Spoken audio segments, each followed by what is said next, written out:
Good morning, ladies and gentlemen. Welcome to the video lesson for Pre-Calculus, Chapter 1, Section 5. This is the first portion of the 1.5 notes, 1.5a, where we discuss parent functions and how we transform them to create other functions.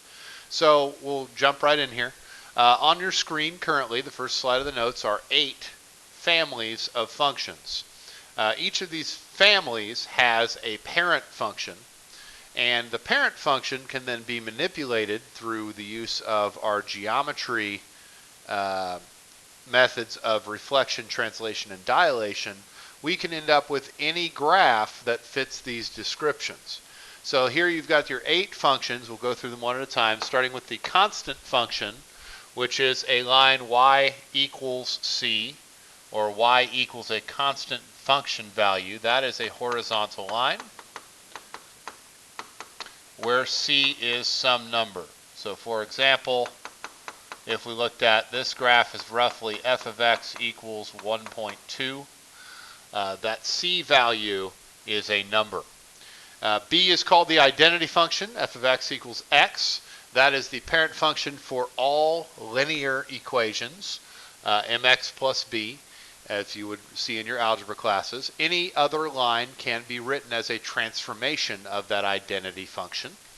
When we do the identity function, we are going to use the parent function values -1, -1, 0, 0, 1, 1, 2, 2, etc. As many points as we need to transform that particular parent function. Next up is the absolute value function. Remember what absolute value does to a number. That's why none of that graph exists below the line, because an absolute value, when we plug in a negative number, it removes the negative. So the parent function for the absolute value, we will use -2, 2, -1, 1, 0, 0, 1, 1, 2, 2. The fourth equation shown there is the square root function, which is the parent function is f of x equals the square root of x. For the square root function, when we pick out our parent values, we want to pick out x values that would normally be on the graph that actually have a square root, so that when we plug those numbers in, we get integers out. For instance, the square root of 4 is 2, the square root of 9 is 3. Letter E is one we should be very familiar with from Algebra 2 and Algebra 1, which is the quadratic function. Our parent function there, we will always start with -2, 4, -1, 1, 0, 0, 1, 1, and 2, 4. Should know a great deal about quadratic functions. As it comes down to, every single quadratic function can be written as a transformation of the quadratic function f of x equals x squared. Same thing for these new functions that we have not really seen before. F is a cubic function. When and if we come across a cubic function, we will use similar numbers to the quadratic in terms of the x. But when we cube those numbers, the negative can actually exist, giving us the numbers -2, -8, -1, -1, 0, 0, 1, 1, and 2, 8. For the reciprocal function, we actually have some asymptotes to deal with, which are marked there in red. I don't think that's in your notes yet, so please add those red dotted lines. Those asymptotes for the parent function are the axes. X equals 0 is the vertical asymptote, y equals 0 is the horizontal asymptote. So when we deal with this parent function, we are going to use the following table value: 1, 1, 0 undefined, -1, -1, and undefined 0. Your vertical asymptote is marked with the line 0 undefined, and your horizontal asymptote is marked with the line undefined 0. Those asymptotes being represented in the table will result in those asymptotes also being represented in your new table once you carry out your transformations. And then the last one we need to talk about is the greatest integer function. We're actually going to talk about that a lot more in the next set of notes. Okay? So we're not going to worry too much about that parent function right now. Notice the double brackets there, f of x equals double bracket x. That actually has special meaning in mathematics, and we will talk about that later on. So we're going to basically jump right in here. When we talk about specifically these three parent functions, which are your quadratic, your reciprocal, and your absolute value equations, there's your parent function, okay? When we look at the table for a quadratic function, we're going to use negative 2, 4, negative 1, 1, 0, 0, 1, 1, and 2, 4. The graph of this function is a parabola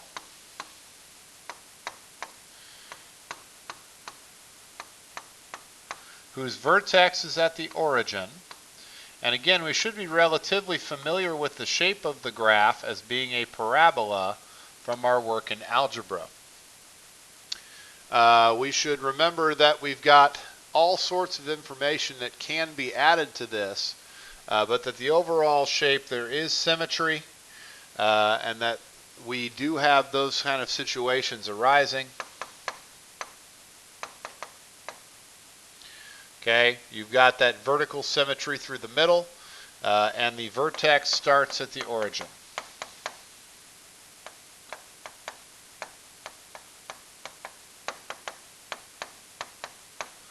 For the reciprocal function, as I mentioned, we're going to use a table that represents the asymptotes as well as what are known as the corners.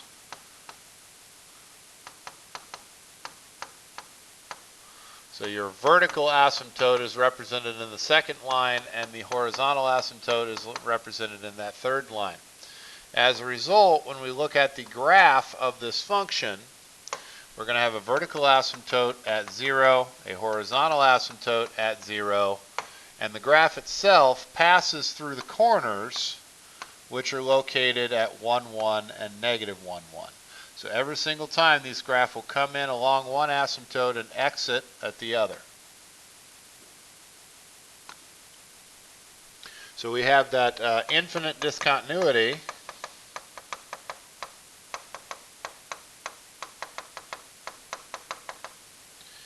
of the parent at x equals 0. And again, those only need those 2 points to get the shape because it behaves that way all the time. It comes in along one asymptote and leaves along the other, passing through that point along the way.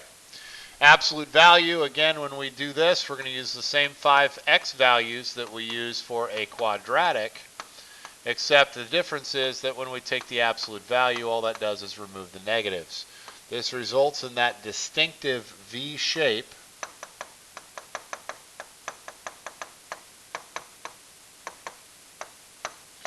that we expect to see for an absolute value function. So 1, 1, negative 1, 1, 2, 2, and negative 2, 2. And then the origin is the point of that V for the parent function. So when we carry out transformations on these functions, it's actually a little bit tricky because if it's written in function notation like this table is, then we don't change the signs on the number that affects the x. Now I am going to go ahead and write these as h and k because I feel like that's more appropriate for what we're going to be doing. When we subtract a number from the input, that is going to cause us to shift left h units. Okay, it's going to be a transformation.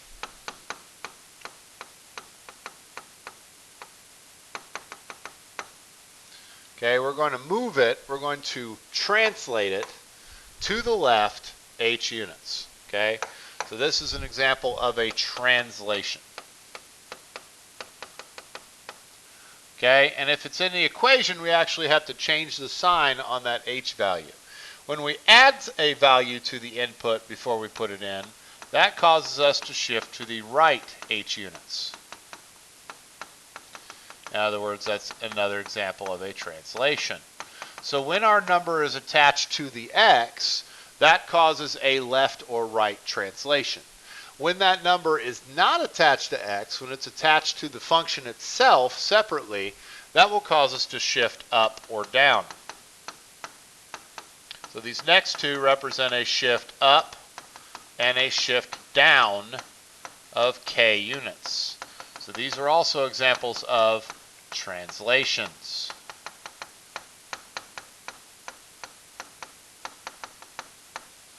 Okay. The next two are examples of reflections. When we have a negative in front of the f of x, that is going to cause a vertical reflection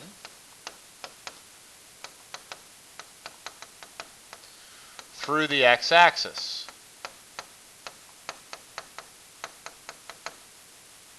Okay, so that's a reflection. And then when the negative is actually on the inside attached to the x, that's going to cause a horizontal reflection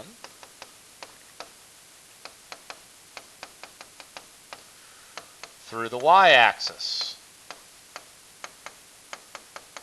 which means it is also a reflection.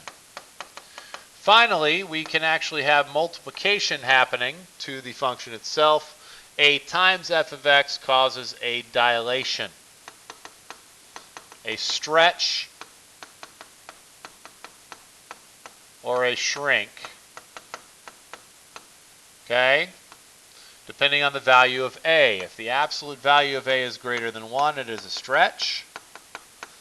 If the absolute value of a is between 0 and 1, it is a squish, a shrink. It'll move the points closer to that y-axis.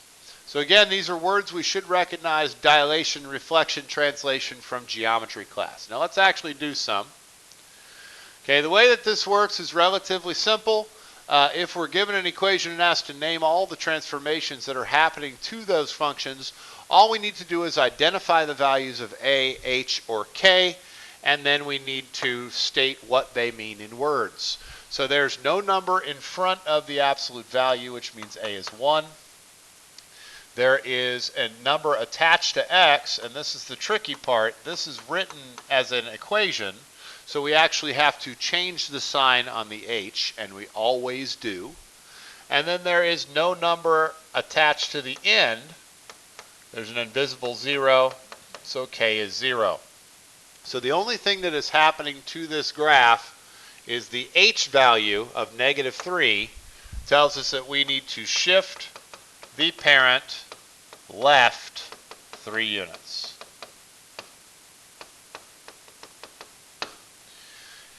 In the second one, we still have no a value, so a is 1. We have no h value, so h is 0. And then attached to the end, we have a k value of -3. That tells us we need to shift the parent down 3 units. And then finally on the last one, there's still no a value, so a is still 1. We have an h value of +2 and a k value of 4. So that tells us we need to shift the parent to the right 2 units and up 4 units. So when we are transforming a parent function, we need to, number one, represent or recognize that parent function as being one of our 8 from the first page: constant, linear, quadratic, absolute value, reciprocal, greatest integer, whatever it is. Then we need to list the a, h, and k values. And every once in a while sometimes there's a b, but it's very rare.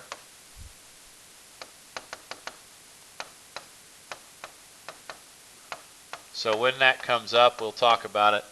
And then write down the original parent table and change the needed values. Okay?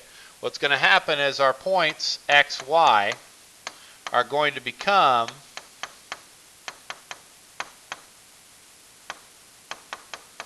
x divided by b plus h and a times y plus k, where a is the a value, b is the number attached to the x directly, which almost never happens, and then h and k are h and k. You then graph that resulting table, and that is how we carry out these transformations. So let's do a couple. So here we have a, which is an absolute value, okay, absolute value parent. Okay, we recognize that absolute value symbol's there. That tells us this is an absolute value. So the parent, for every absolute value, we start with the table negative 2, 2, negative 1, 1, 0, 0, 1, 1, 2, 2. And then we carry out our transformations. So if we look at this example, we have A is 1. There's no number in front of the absolute value.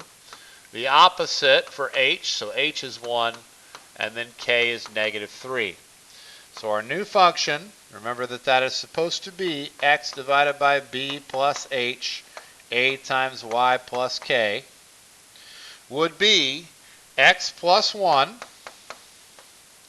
and y minus 3.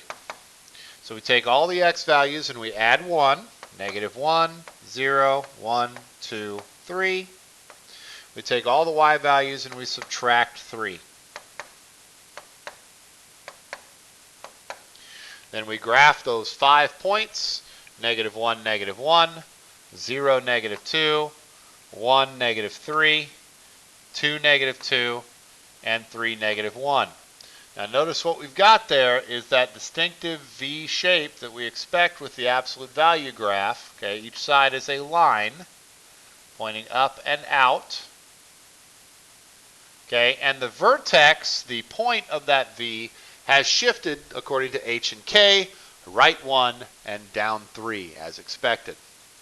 On the second one, we're looking at a square root function. So we're going to use the square root parent.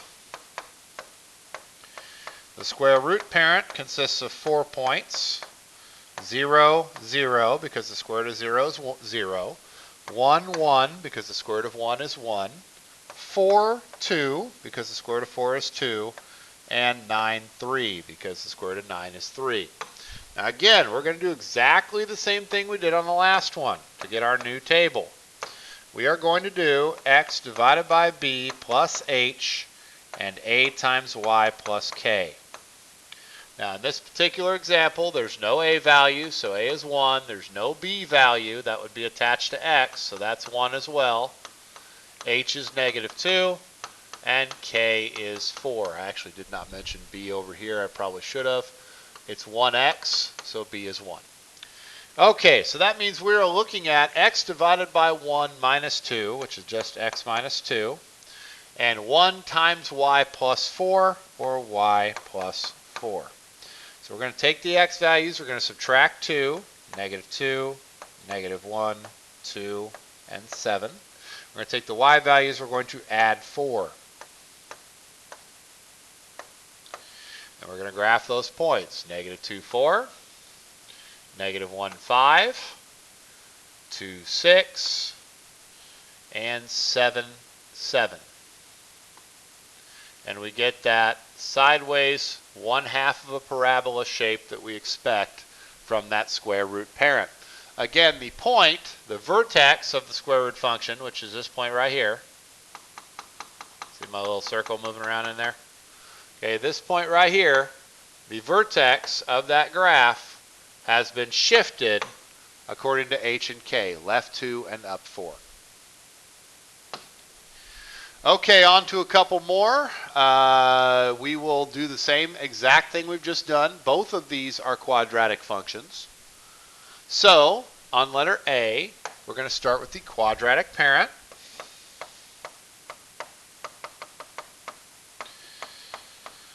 Which is negative 2, 4, negative 1, 1, 0, 0, 1, 1, and 2, 4, which is the result of squaring the x's. And then we are going to apply a, h, and k to get our new function. Again, it doesn't matter what the parent function is, we do the same thing every single time. X divided by b plus h, a times y plus k. So in this case, again, we have no a value, a is 1. We have no b value, b is 1. We have h is negative 1, and we have k is negative 3. Remember, anytime we're given an equation, h's sign is changed, k's sign is not. So we'd be looking at x divided by 1 minus 1, which is just x minus 1, and 1 times y minus 3, which is just y minus 3.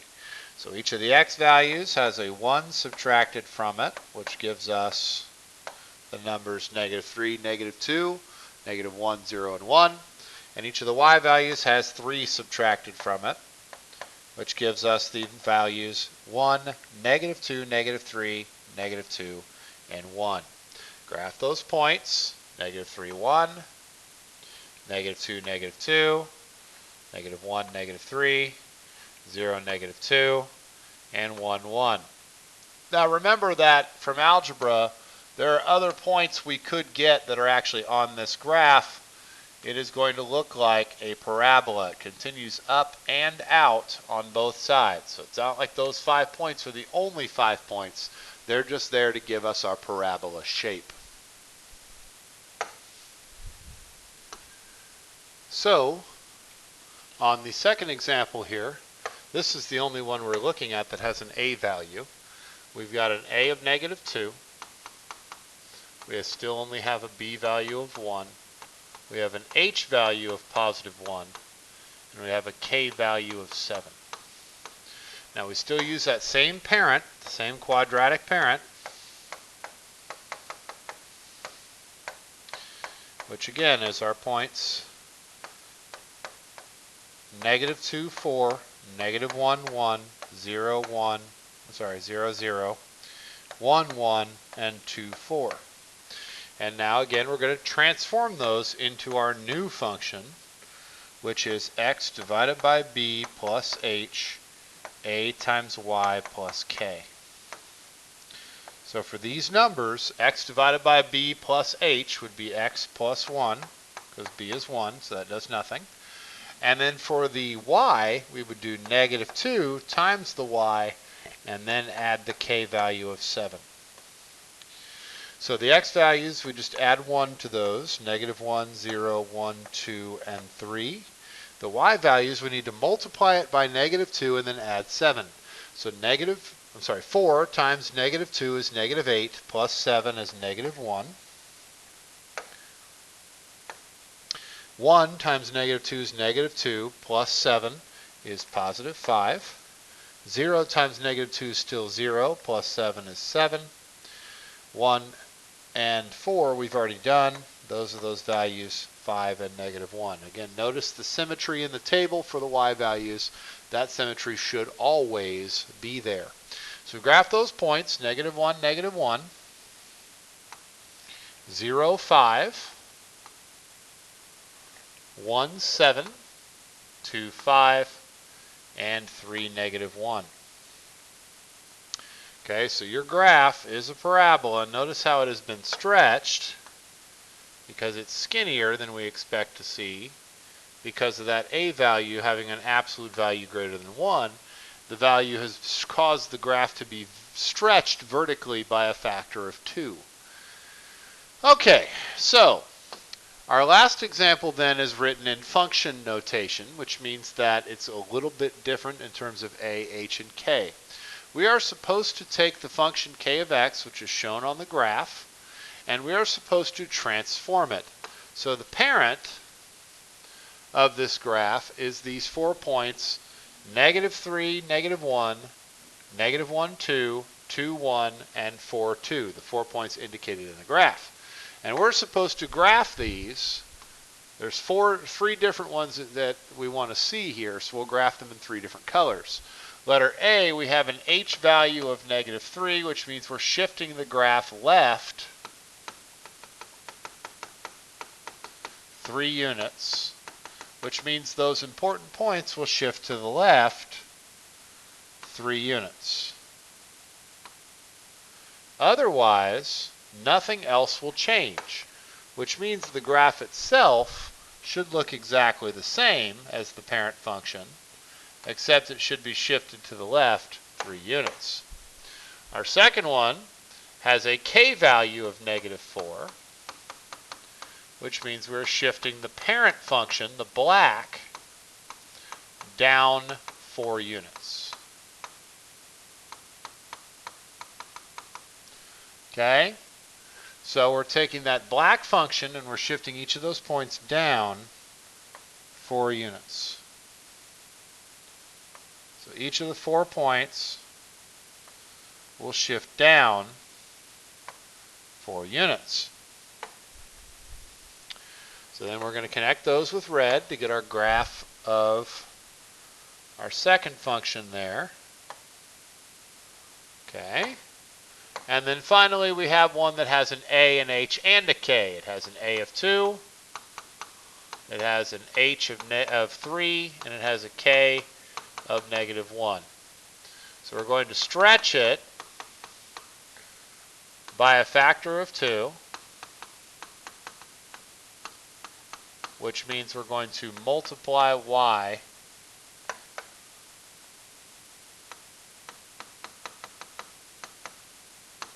by 2.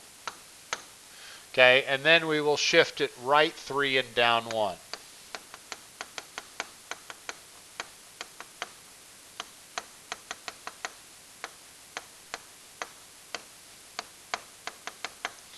So again, our parent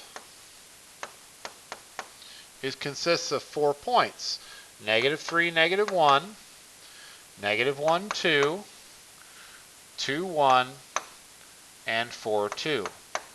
And we are going to transform that graph using our A, H, and K into a new function, which is x plus 3 and then 2 times y minus 1. Okay, x divided by b plus h, a times y plus k. So that would be 0, 2, 5, and 7 for the x values. And for the y values, 2 times -1 is -2, minus 1 is -3. 2 times 2 is 4, minus 1 is +3. 2 times 1 is 2, minus 1 is 1. And we already did 2 once, we'll get 3 out of that. So 0, -3.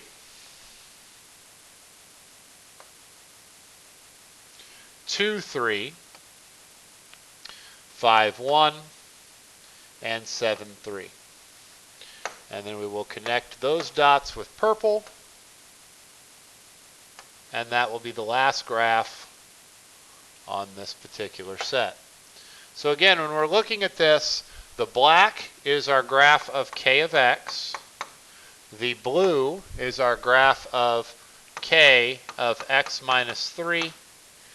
The red is the graph of k of x minus 4. And the purple is the graph of 2 times k of x plus 3 minus 1. That does it for the first set of notes. Thank you very much for your time and attention.